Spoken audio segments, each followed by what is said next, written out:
All right, welcome to Bonehead. I'm Joe Lewis. Oh.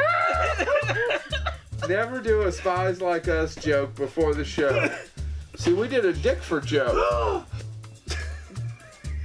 We ready?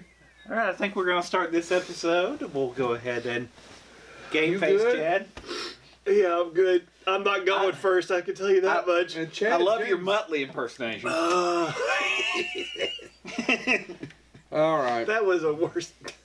whatever.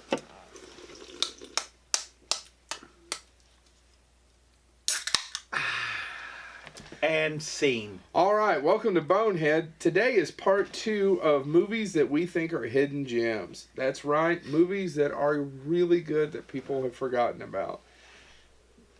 Roll credits. I don't have anything else funny to say. We're comedied out.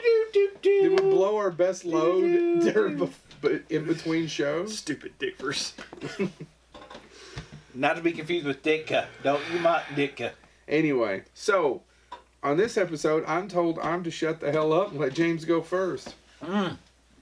Go first, I shall. Let's start with brain donors. Brain donors.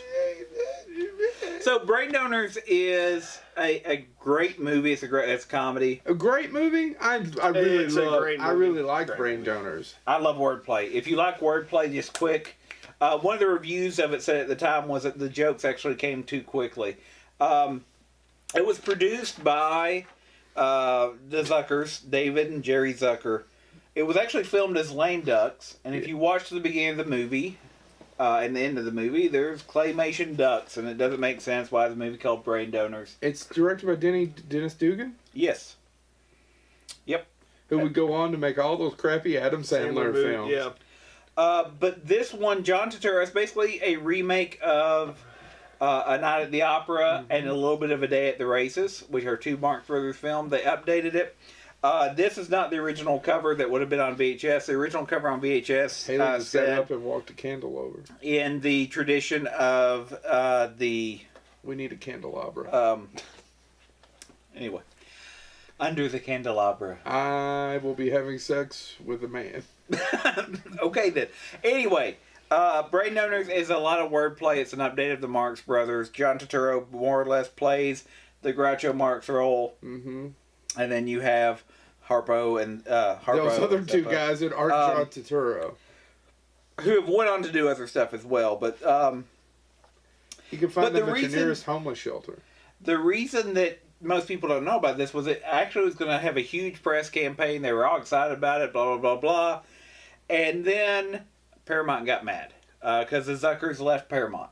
Is that what it happened? That's what I know. I was wondering because I didn't see it till later on. I never remember that going. It didn't get a release. It got released into a handful of theaters to say it had been released to honor the contract.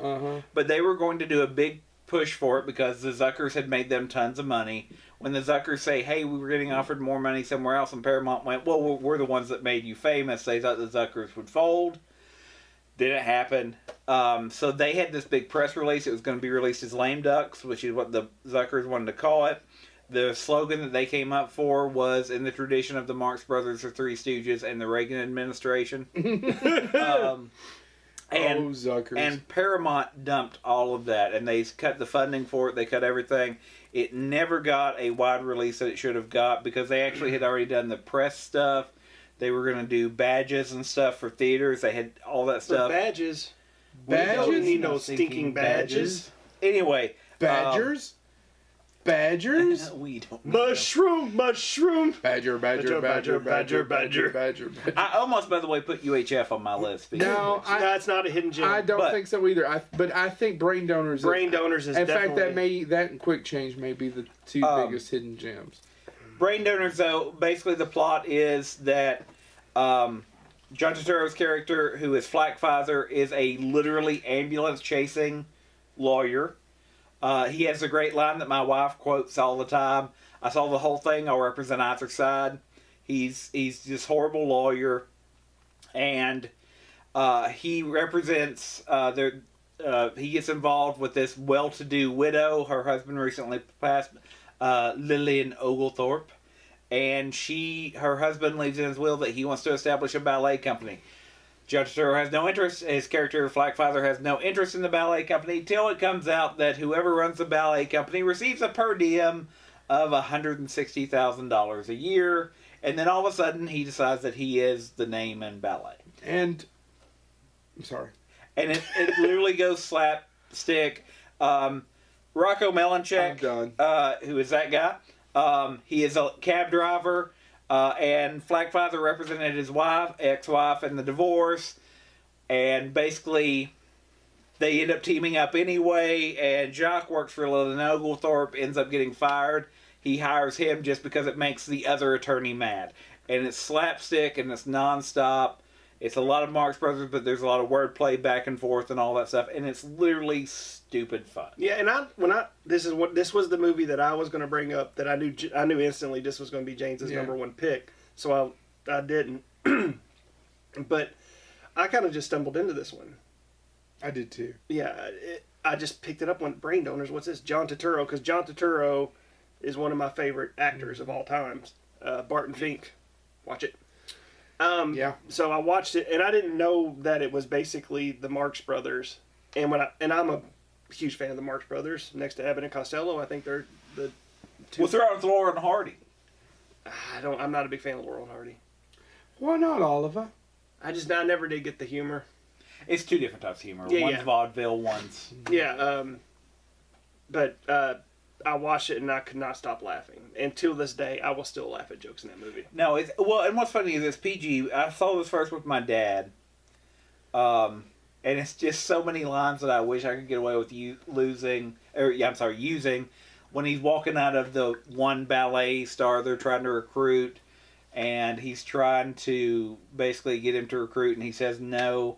There's a young woman waiting outside, and as he opens the door to go out, and he goes, "And you should definitely have that rash checked, sir. It's very infectious." And he walks out, and of course, the woman runs off. Yeah, it's literally Probably stupid funnier stuff like when, that. John Turturro. But there's a lot of. At one point, one of them storms into a room, and one of them says, "Why didn't you knock? I use a better grade of gas." It's stupid wordplay like that, but it's really a lot of fun. It's PG. I saw it for the first time with my dad, and my dad rolled laughing at it. And my dad's not the biggest Marx Brothers fan, but he loved this. And so I can remember I rented it from, what was the movie Warehouse in Moorhead, Kentucky. Had it on VHS. And I just remember my dad laughing at it rolling, and I loved it too. And I just love it. So if you want an update to the Marx Brothers, probably the most faithful update we've had in tone. I totally agree with that. It's very much a Marx Brothers film. And it's over the top, and it doesn't make sense.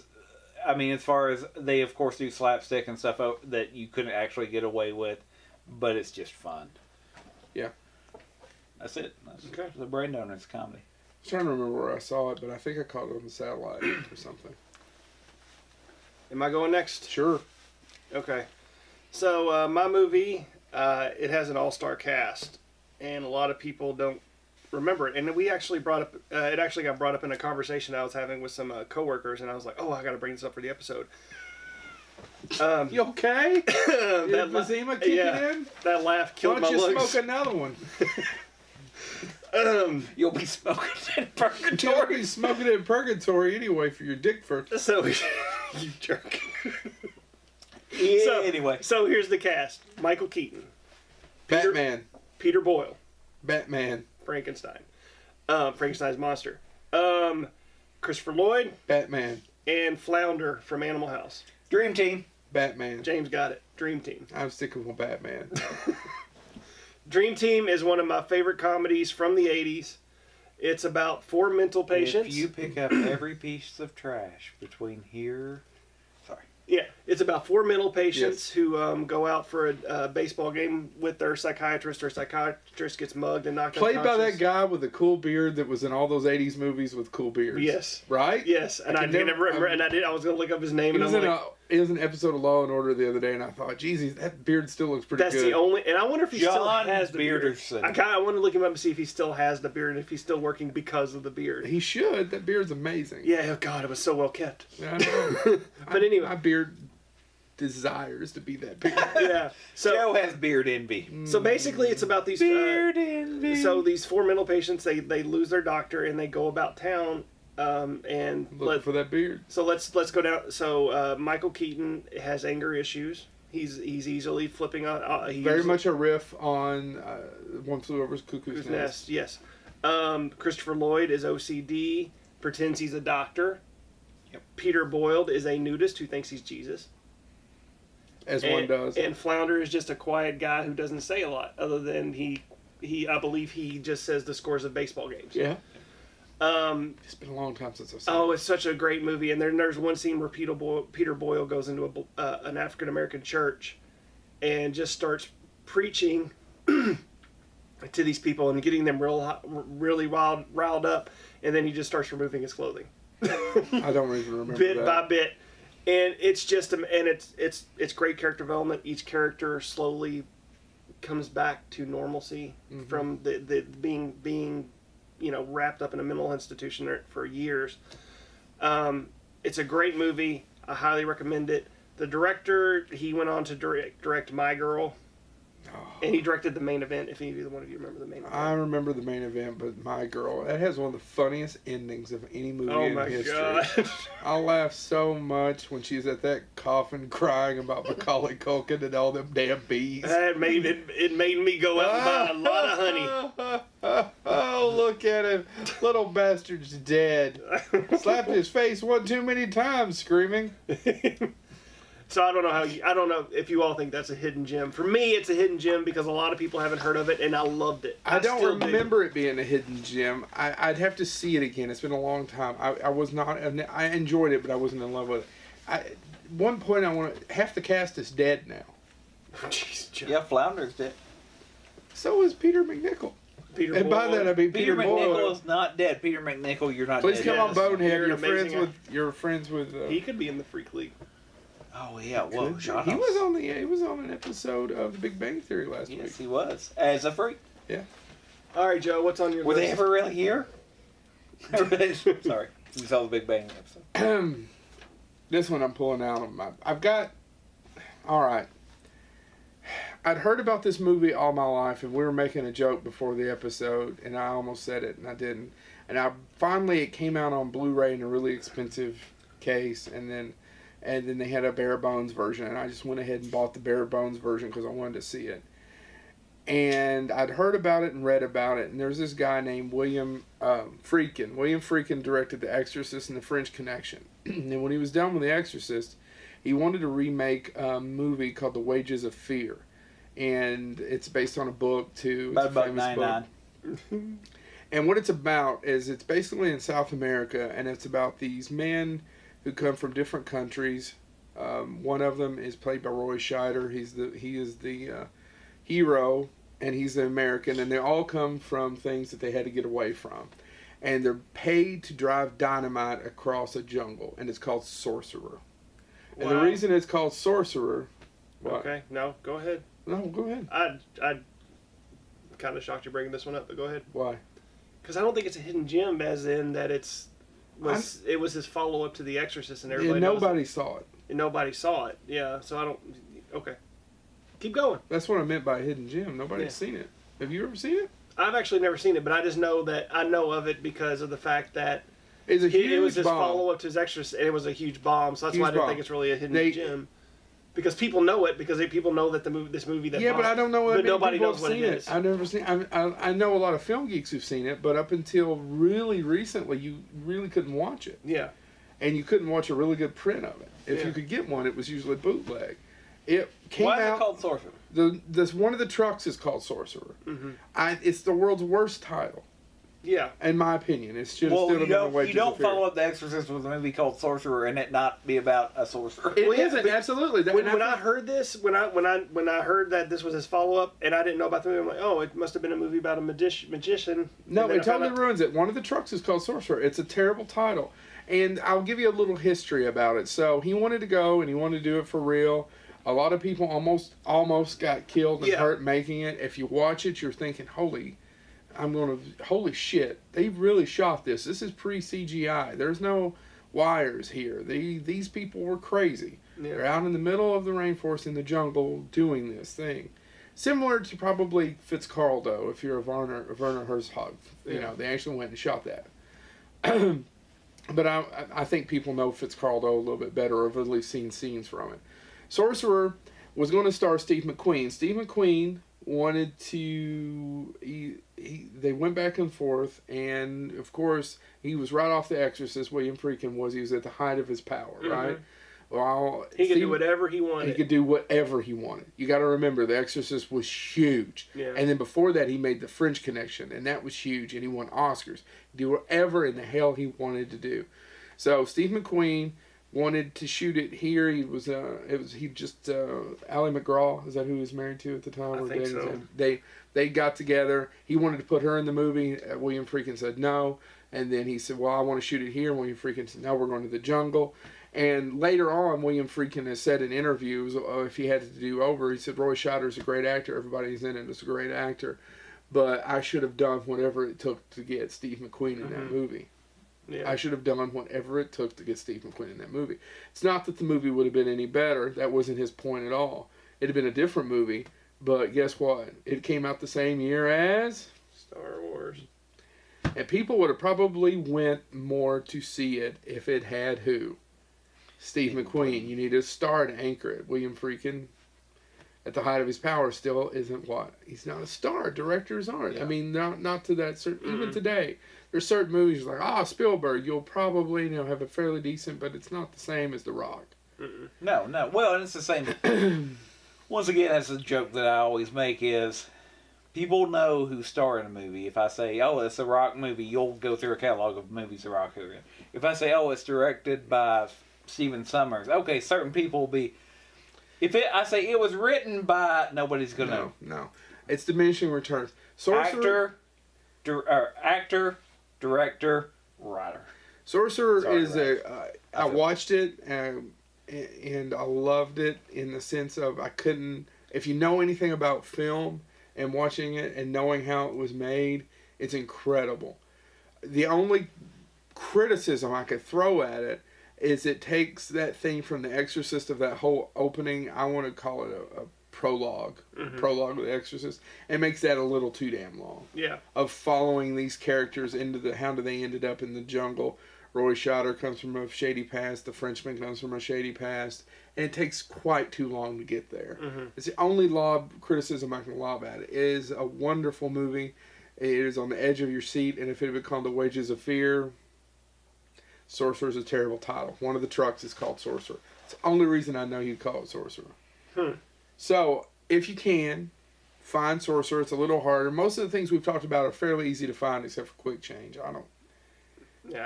I haven't looked that up. I don't know where you would find Quick Change. But Sorcerer you can buy. If you're a William Friedkin fan, definitely check that out. And then we can talk about Cruising, which was his follow-up to that, about Al Pacino tracking down gay men and gay clubs who were killing one another.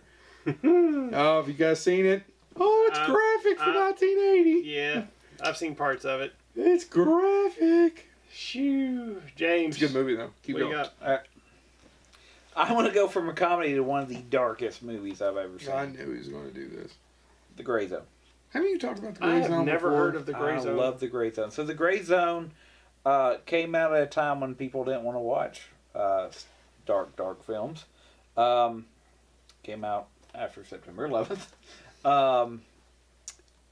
It's based on a book, which is Auschwitz, the Doctor's Eyewitness Account, which was written by, I'm sure I'm going to slaughter this, Dr. Miklos Nyalski. And now as long as his last name's not Guitar, he'll be fine. the story behind that was he was a Jewish doctor. They took him and his family, and they divided them up as they did. And he was going to be killed, except a doctor, Mengele, saw him and said, that Jew has talent. And so he actually put him to work. He built him a special chamber to do experiments in. You can go to the Candles Museum in Terre Haute, Indiana, and find out about what Mengele's experiment. He worked on twins to see how he could do one. That way he had a control, because this was before we could do genetic screening. Anyway, Mengele was a horrible human being. Anyway, the eyewitness account. They're making this hard to do jokes. Dr. Miklos Naosi lived long enough. He died in the 50s, late 50s. He lived long enough to write his eyewitness accounts. Tim Blake Nelson adapted one chapter into this movie. And it's called The Gray Zone. Is it directed by Tim Blake Nelson? Let me see. Actually, I don't know if he directed it or not. That's a good question. Filmed by Tim Blake Nelson. Oh, I did not know Tim Blake Nelson directed that. Tim Blake Nelson would be the master from The Incredible Hulk. Or he would be the third guy from Oh Brother, Where Art Oh, Thou? yeah. So Tim Blake Nelson became obsessed with this story, and he actually did it as a play originally.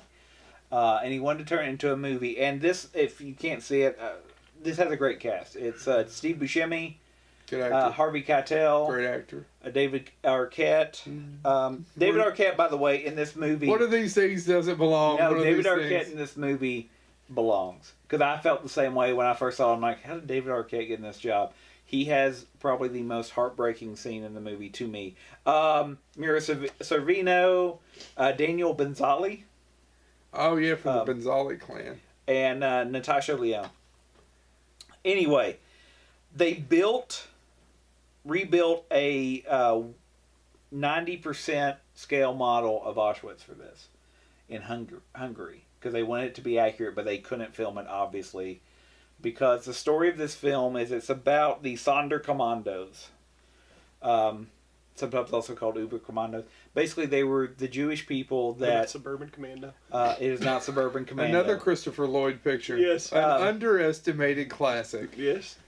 They were basically the Jewish people that had Such to... a nice place to visit, but you wouldn't want to live there. It's like the song in it. Yeah, it's the end song. Yes, it's a Yeah. nice place to visit, but you wouldn't want to live there. Are you going to beat my face? No, we're going to sue. Anyway, Commando. I don't remember this. the Aw. Sonderkommando were basically the Jews that had to get other people to go to the chambers. Oh. And the story behind this is... Damn you, Roberto Benini. Just killing my jokes. It's a little known story and to many people, but Auschwitz would have killed even more people, but one of their chambers were destroyed. And this is a story about actually how it was destroyed, about how they smuggled little packets of gunpowder on dead bodies because the men and women were separated. The women were the ones that normally had to throw the bodies into the incinerators. And so they would put it that way. If they went into the incinerator, you didn't get it. But they slowly built up enough gunpowder to blow one of them. And it's estimated that literally thousands and thousands of lives were saved because they were down one chamber the rest of the time. They never got it rebuilt before Auschwitz fell. The ending of this movie... is more depressing than the story. Yes. He's It already... is the... if Schindler's List has an effect on you, this movie will double it. I've never heard anybody that's actually seen this movie that the ending doesn't get to them. And if it doesn't get to you, don't talk to me because you're a terrible human being. It is the first thing that I can actually say that when I saw it, I watched it alone. I was sitting on my couch, and there's some lulls in it. I'm not going to say it's 100%, but there's a young lady in the movie. She's pictured on the back, but she is... she doesn't die in the gas chamber because people fall on her. And the Nazis, in a based on a true story, the Nazis keep her alive because they think it's just hilarious. She's lost the ability to speak. They think she has brain damage, so they just let her wander around. That plays into it, and what happens at the end. David Arquette, like I said, if you think of him just as the guy that has Scream on his resume or Eight-Legged Freaks, he has literally one of the last lines of the movie, and it is to me one of the most heartbreaking scenes. And if I know I'm taking all the humor out of this show, but And all the air out of the room. Yeah. that's what this movie does. And if it doesn't have an effect on you, I'm not kidding. Don't, if you see it and it doesn't, don't talk to me. Sorry. Don't. I kicked Joe's bad ankle by accident. I'm so sorry. What I will say about this, not only do I think it's a forgotten gem, Roger Ebert in 2009 said that it just came out at the wrong He might have time. topped it out. And he named it as one of the best films that people never saw because it did get a very limited release. It premiered at TIFF. The TIFF. yeah. The Toronto Film Institute. And won the Freedom of Expression Award for telling a very important story. but it came out in 2000. It was going to come out in Christmas season 2001. It eventually got dumped in 2002. That's when I wanted to go see at Christmas when the rest of the family's getting on me. Yeah. We're off to see the incinerator, the wonderful incinerator. But you can throw that dick for out. I'm going to go see the Gray Zone. Y'all terrible people. This is it's literally a movie that I don't watch and a it lot. keeps going. Yeah. I don't watch it a lot, but it is a very powerful movie, and I will defend it any day of the week. All right, so I was sitting here struggling about what movie to pick out, And now you have to follow that. Well, and James pretty much solidified what movie I'm going to bring up. Documentaries are huge now. Everybody makes them. Everybody loves them. There's one documentary that has been forgotten, in my opinion, and I think everybody should watch it. The Aristocrats. That's not a hidden gem. I don't think that's a hidden gem. People don't talk You're about giving me it. shit about Sorcerer? That's not a hidden gem. How is that not a hidden I was gem? wondering if you were going to go with F is for Fake, because I almost No, brought I'm not up bringing F is for Fake is a good No, documentary. I don't. I think Aristocats has been forgotten. Well, yeah, but not the Aristocrats. What did I say? The Aristocats? Aristocats. Damn it! Everybody wants to be a cat. No, the Or as my mom Aristocrats. calls it, the Aristocatties. I feel like the Aristocrats has been forgotten. People don't talk about it. And it's one of the best comedy movies ever. I agree. Well, I don't know. Maybe it's fresh in my mind because Neil Gaiman writes about it from a view from the But- cheap seats about seeing it and preparing himself of being a friend to Penn, Yeah. of preparing himself for having that awkward conversation after it, Yeah. and then not having to have it because he loved it so much. Yeah. And the problem is, Because he me thought and the joke sucked anyway. we three really love that movie. Yeah. Haley, have you heard of the Aristocrats? Heard of it, haven't seen it. Well, yeah, but you could say that about 14,000 things. So I don't feel like the Aristocrats is remembered. I don't feel like people talk about it as much as they should. And so, what is the Aristocrats? Would you like to tell the people what it is, Chad? So the Aristocrats is a documentary where Penn Jillette of Penn and Teller goes and interviews many comedians. A lot of them dead now. A lot of them have Bob passed. Saget. Bob Saget, Gilbert Godfrey. Gilbert Godfrey. Gilbert Yeah. Godfrey. And I don't know why Andy Dick, but he told some of the funnier jokes in the movie. Andy Dick's a funny guy. Anyway, so the Just Aristocrats don't want him near my kids. is a punchline. It's the punchline of a joke.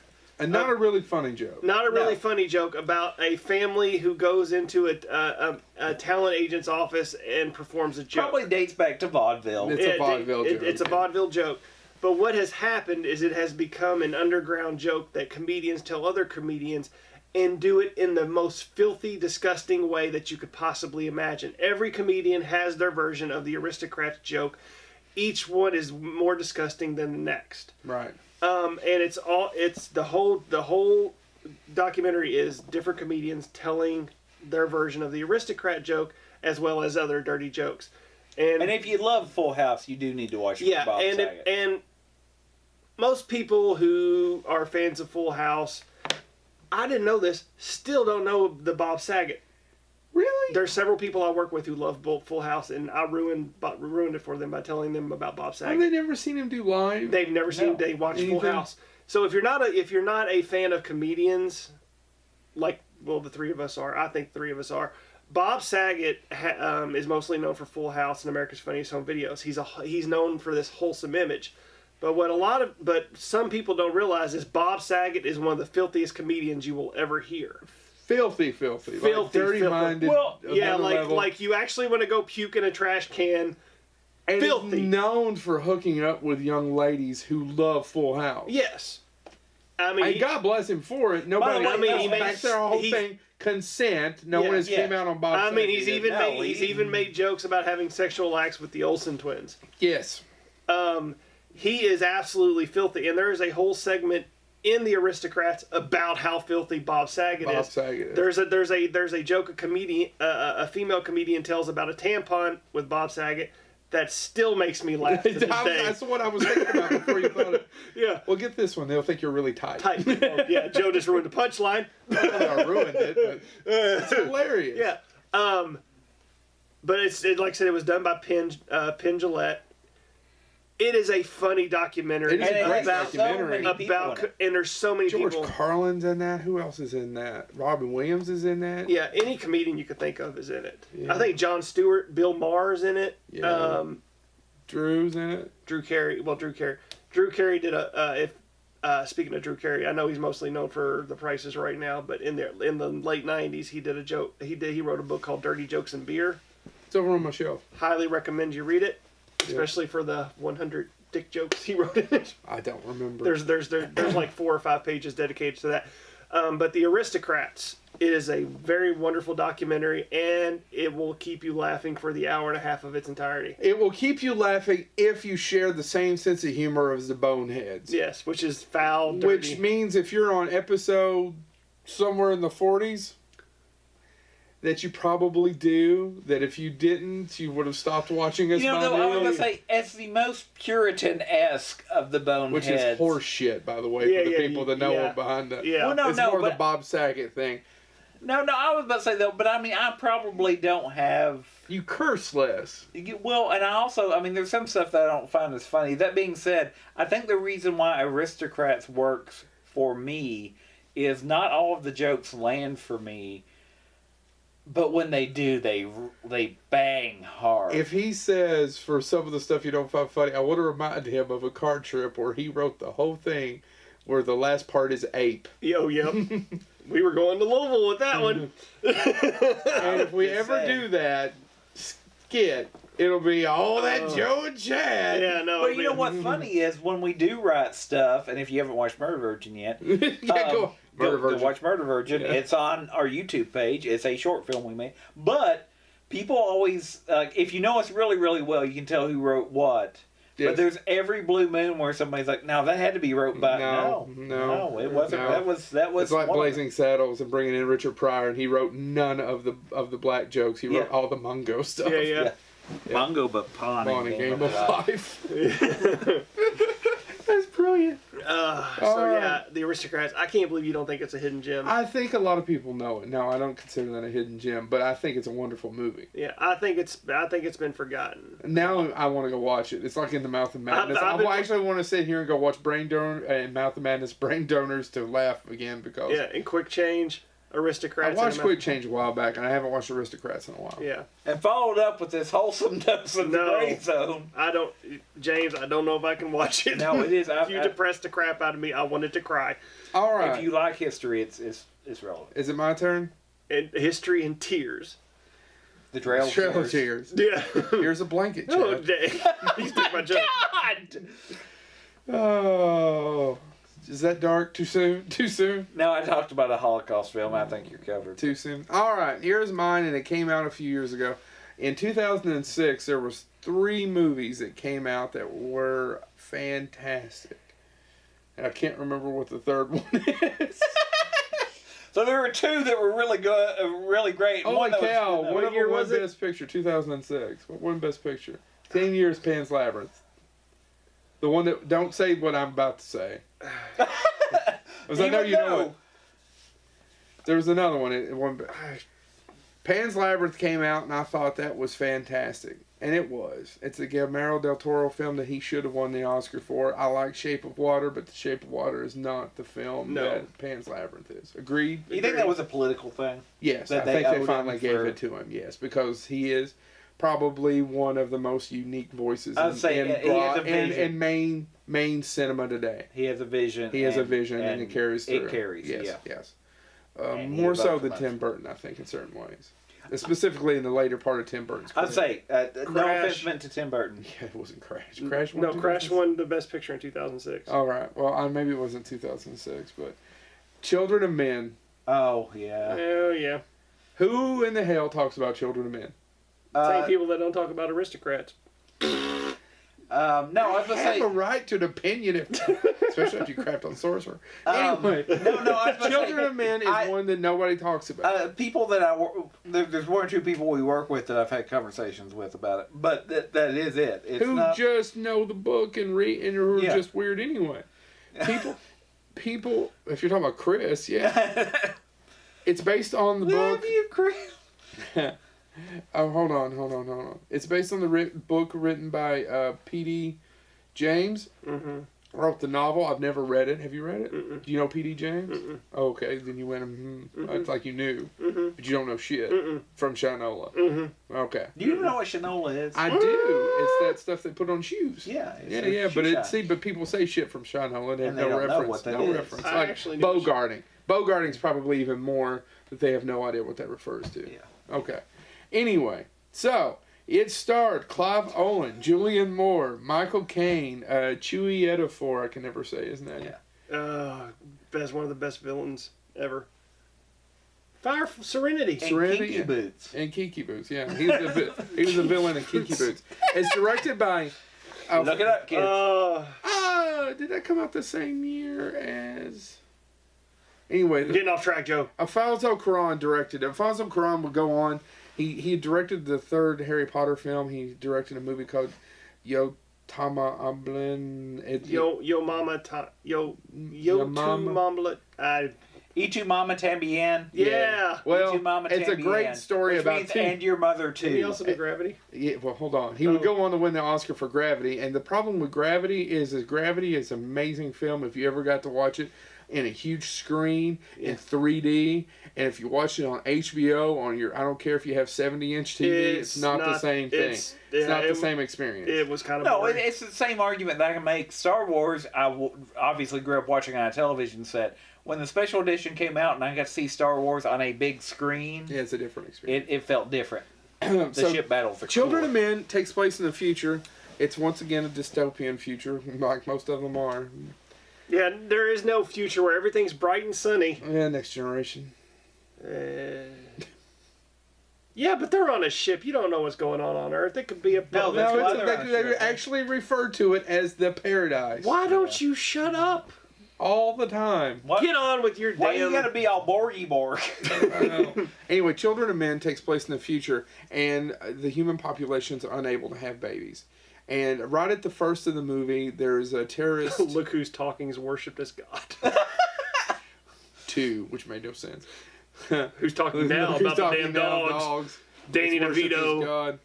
God. Anyway, and it starts with the youngest person born has just been killed. Yeah, he was Assassinated. And it takes place in England, and England is one of the few countries that hasn't completely fallen apart. There's a resistance fighters who are basically terrorists because they won't allow in refugees. They call them Fugees or whatever, right? Yeah. And Clive Owen plays a guy who works some sort of corporate thing. His ex-wife Julianne Moore accidentally gets him dragged into this thing that she's part of, this resistance group, and they have found a pregnant woman. And that's the plot. Mm-hmm. And getting the pregnant woman to this thing called the Human Initiative, or the Human League. No. Don't you want me? Now, isn't it the Human something? Yeah, it's The Human Project, something like that. And to get her out of England, which is obviously boarded up. It has some of the most miraculous shots you'll ever see in it. No cuts, just all one take, and the cuts are hidden. Yeah, Which he would do later in Gravity with even more. But the thing is, especially one of the more famous scenes from that movie, if you look at how he shot it, the Julianne Moore scene in the car, it's insane of how he kept that one shot going. Yeah. I highly recommend watching the making of to see how they did that. It was so insane and creative, amazing. It is a dark film. No, but it does have. I don't know that it has an upbeat ending, but it does have hope. Yeah. Would you agree with that? Yeah. There's hope.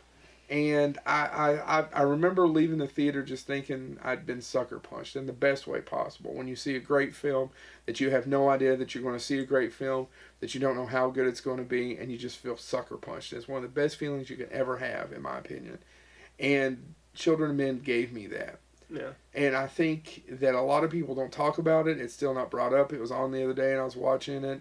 It has great performances from everyone. And I highly recommend if you're into if you're into movies whatsoever, but if you're into science fiction or at least futuristic, check out Children of Men. And there's a scene with a crying baby at the end and the world stops in the middle of a war zone. Yeah, literally. The world stops. I don't want to give too much away. If you're But it's watching this, you've beautiful. probably seen Children of Men, but It's beautiful. it's beautiful. It's beautiful. It's magical. It's the magic in the best way cinema can be, with visuals and very little sound. Yeah. Right. So, that's it. Children of Men. Okay. We got to go through 3 more. Okay, James, Back go. to me. All right. I'm looking somebody up because I forgot.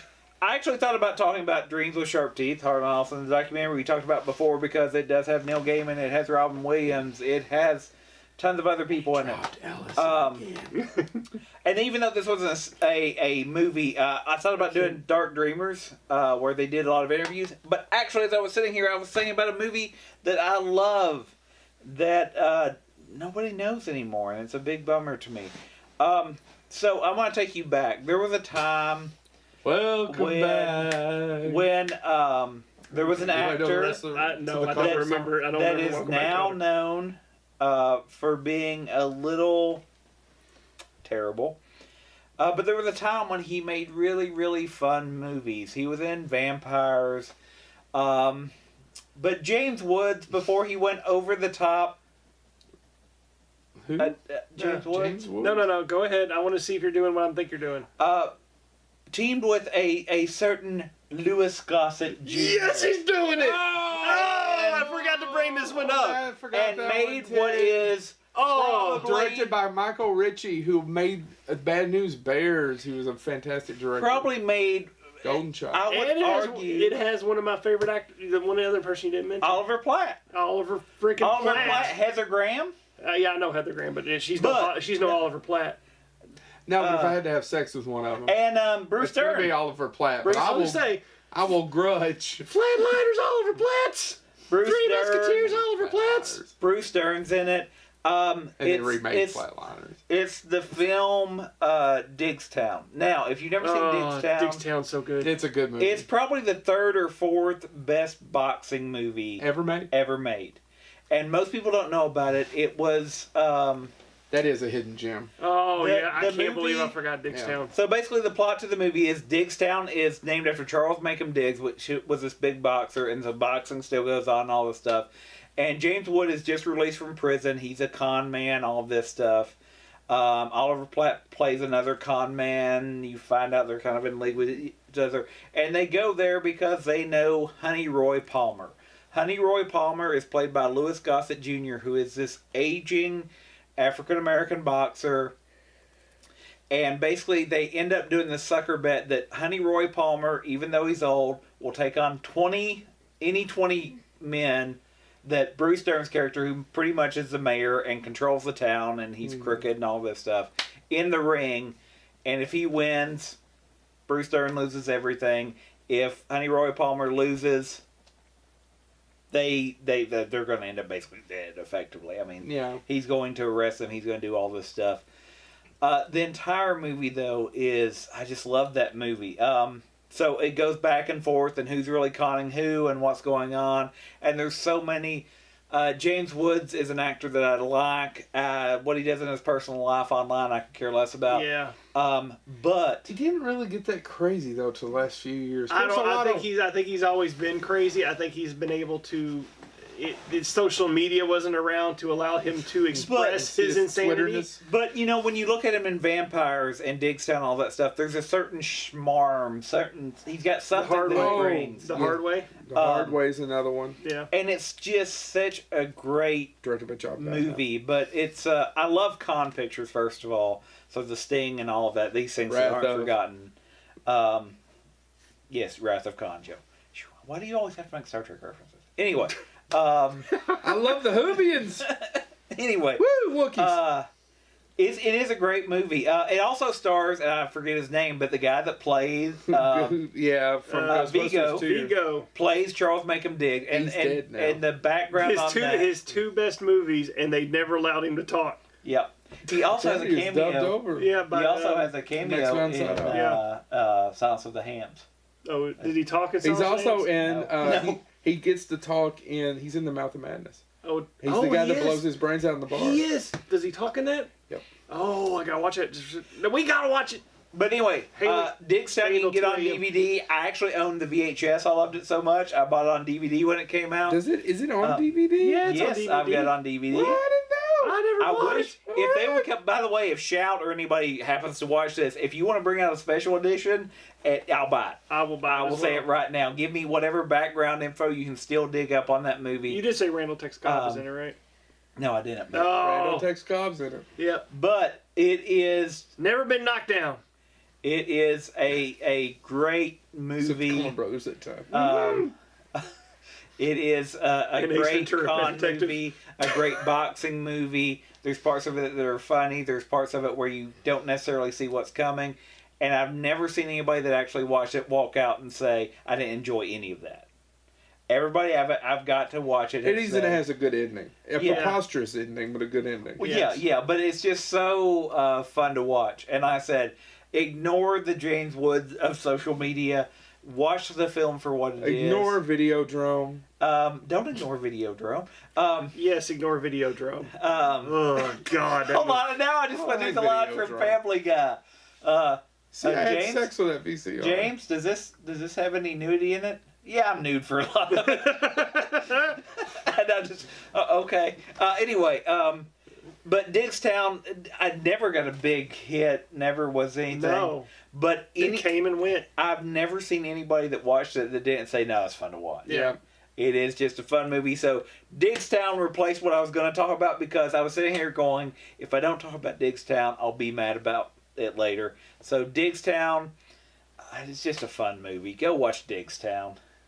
Then All right. The Gray Zone to bring you back down. I think I'm going to be doing the most recent hidden gem in that it was released in October, Last week. like 7 months ago, or how would somebody do the math? The Maze Runner. Huh? The Maze Runner. No. Ricky Tikki Tavi. I'm going to start with the stars of it. Peter Rabbit. Steve Buscemi, Jason Isaacs, Michael Palin, Jeffrey Tambor. The Death of Stalin. Oh, yes. Did you watch it? I watched it and I loved it. You know, I've heard mixed things, but keep going. I So- wanted to go to the Kentucky scene. I didn't make it, but I know what you're talking about. So the Death of Stalin, it's a comedic take on events that actually happened right after Stalin's death and the power struggle that took place to take over the Soviet Union and communism. Steve Buscemi played, and this is the best part of it. These are all Russian figures, and they're all played by people from different countries. So Michael Palin, I think, was the Secretary of Defense. Jeffrey Tambor was the one who was technically supposed to succeed. Take over power after Stalin left, and then Steve Buscemi plays Nicholas Khrushchev, who obviously went on to take control over Russia, and it's all about these major figures in communism and in Russia struggling to take over power of the country in the hours after Stalin died. And then Jason Isaacs comes in later, and he's like the head of the military, and he is absolutely hilarious. Does a deadpan. Do they do Russian accents? No, they do. None of them do. There's no accents. Steve Buscemi is Steve Buscemi as Nicholas Khrushchev, which is hilarious to me. Do I Khrushchev? And I mean, it's Michael Palin playing the Secretary of Defense for Russia as Michael Palin. You know? The one downside is the last 15 minutes goes a little dark, but I was watching the movie and I kind of figured they're actually doing what I think is a mostly accurate portrayal of the power struggle that happened. Of the actual event. Because insanity, if people watch this movie and see the insanity that happened as people were trying to take over after Stalin's death, your jaw just drops, but you can't help to laugh. And then the last 15 minutes is just, holy crap, where did this movie go? It's the director is... But it's based on actual events. It's so based on we actual know where events. it went. Yes. So- If you're blue and you don't know where to go to, why don't you go where fashion sits? Putin on the Ritz. Putin. It was a Putin joke. I didn't even see it coming. But have you seen the meme where it's Putin riding a Ritz cracker? no. It's a GIF. You can find it. GIF, whatever you want to pronounce it. I thought it was GIF. Anyway, It's graphic. It's a GIF. I just feel like with all the movies that came out around the same time that Death of Stalin came out, it didn't get the attention that it deserved. Is it a great film? No. Is it a flawed film? Yes. Is it entertaining? Definitely. And I feel like it's going to be one of those movies that's just forgotten. I feel that way about Harry Brown, by the way. Another movie I saw in Kentucky. I have no idea what that movie is. Harry Brown is Michael Caine. Oh, that movie, yes. It's very good, but nobody saw it. Yeah, I just really enjoyed The Death of Stalin, and I feel like it's a hidden gem. Okay. And it will, well, it's not a hidden gem yet, but it will be. Is it my turn? Yeah, go for it.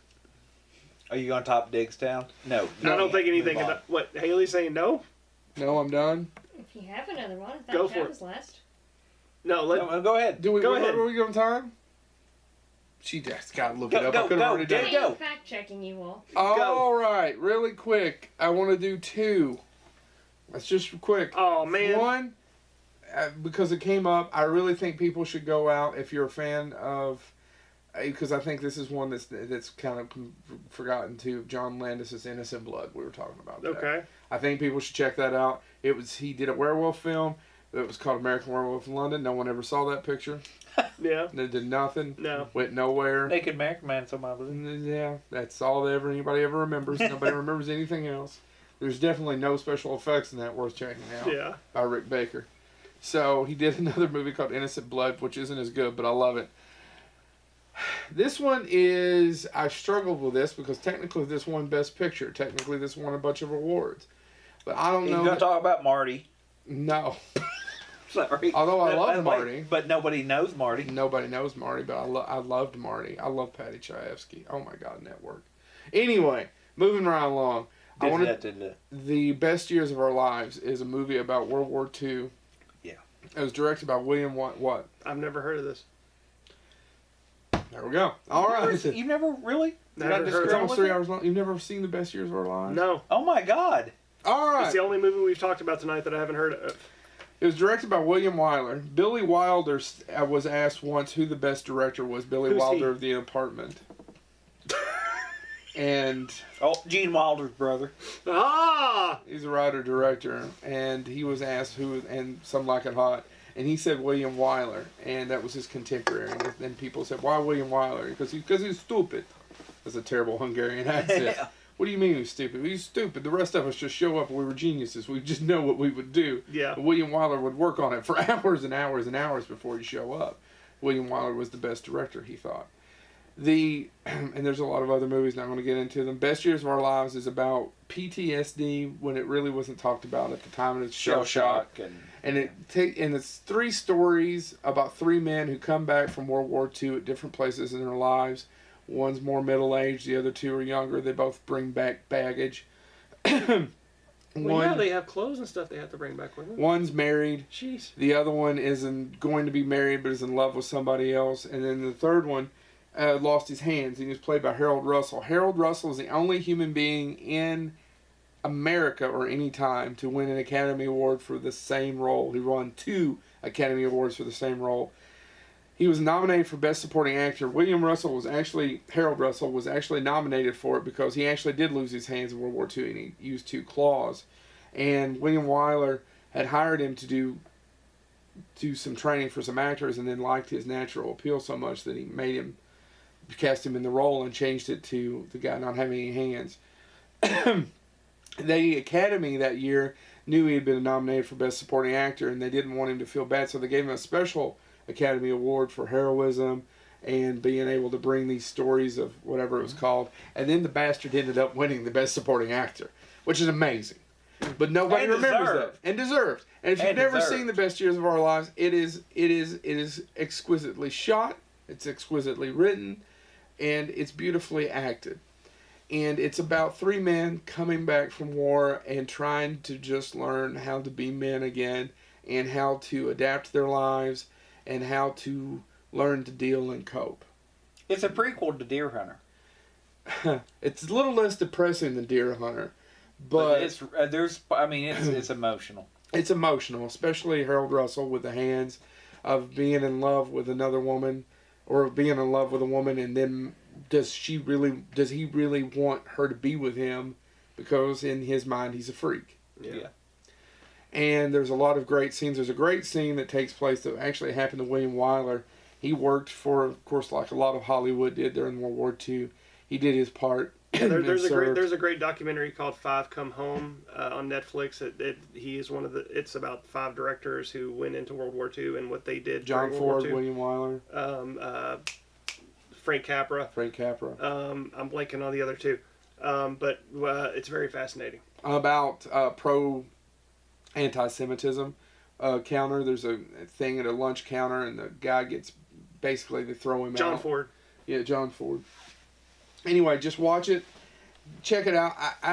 I think if you're a film geek or a film buff, although I'm sad that Chad's never seen it, and I don't mean sad as in criticism. I just can't believe he's never seen it. I've never seen it or heard of it. I think most people have seen it, but it's one of those that I once every couple of years it'll be on TCM and I'll try to DVR it and watch it because it's almost 3 hours long and that's a lot, but it's just a slice of that part of America, of that part of the greatest generation coming home and having to learn not to be warriors anymore and having to deal with the day-to-day life. Well, and what love and what isn't. And there's some great lines. The wife in it when she's talking to the how many times have we had to learn, how many times have we fallen out of love and had to learn to be in love again? And it's just, there's so many great lines, so many great shots, so many great scenes. Well, William Wyler, best years of our lives. You talk about the slice of life, and I don't want to get off on another tangent there, but I was thinking the other day that some movies that are classic that if you don't understand what was going on when they were made, I was thinking specifically about Mr. Smith Goes to Washington. Yeah, you don't know. That progressive, that we hear progressive now and it means something different, but there was that probably 3-year period where that really meant something, and his encountering the dirtiness of politics and all that stuff. We look at it now, and if you watch it, you're like, man, it's quaint. But if you watch it and understand what was actually going on now, and that you did have this grassroots movement that he was supposed to represent, and then he encounters it, I don't know. And the word progressive wasn't as... But oh well. Then in the 50s we had the Red Scare and couldn't be called anything. So anyway, we're getting off topic. Best years of our lives. Check it out. I don't know if I should have ended on that. I don't know that it's a hidden gem. It's just I wanted to do something that hadn't been made in the last 30 years, and I was trying to think of a great movie that I don't hear about because I love Touch of Evil. I love Orson Welles. I love Citizen Kane. I love the Philadelphia Story. I'm trying to think of just other great films that I love that are still in black and white. But I see people talking about those a lot. I don't know that I hear a lot about it. No, I was about to say, and speaking of Orson Welles, I discovered it in grad school. F is for fake, we mentioned in passing earlier, but that would actually be something else I'd like to talk about. F is for fake may be in another episode. There's tons of more movies. This is our second part to this. We'll probably come back to this topic. And while we're talking about that, please actually comment and tell us what ones that you think as well. What did we miss? Bonehead what would do like you to think we should watch? That are hidden gems. And actually think about it. Don't just think about, actually take some time because we spent hours on this and we have a list of 20 apiece that we didn't even talk about. Yeah. So tweet us, Facebook us, message us on Instagram, wherever you'd like, and let us know what some of your hidden gems. Don't forget to subscribe on iTunes, SoundCloud, and if you're watching right now on YouTube, it's over in the left-hand corner. See, I got it right this time. It's right. That's right. Why do I have such a hard time with that? It's left to me over here, but if they're watching, it's over here. Anyway, it's your good ankle. It's the side of your good ankle. That's my left. Oh, your left is your good ankle? Oh, my good one's my right. Yeah, I know. That's what I just said. Well, the bad one's the left. Oh, but my look God. how it's swollen. Oh, anyway, please do let us know if there's some obscure films or some rare gems that we've missed. I'm swole, damn it. Surprise us. Let us know. Yeah. We'd love to, I will always take a film suggestion. So subscribe on iTunes, SoundCloud, and YouTube. This has been Bonehead, and we are out. Time for Of naps. time and money. Mainly just money.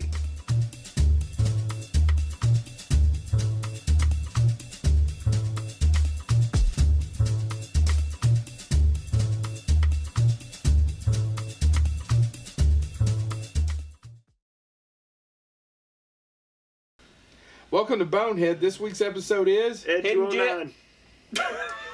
Start over, Chet. Joe.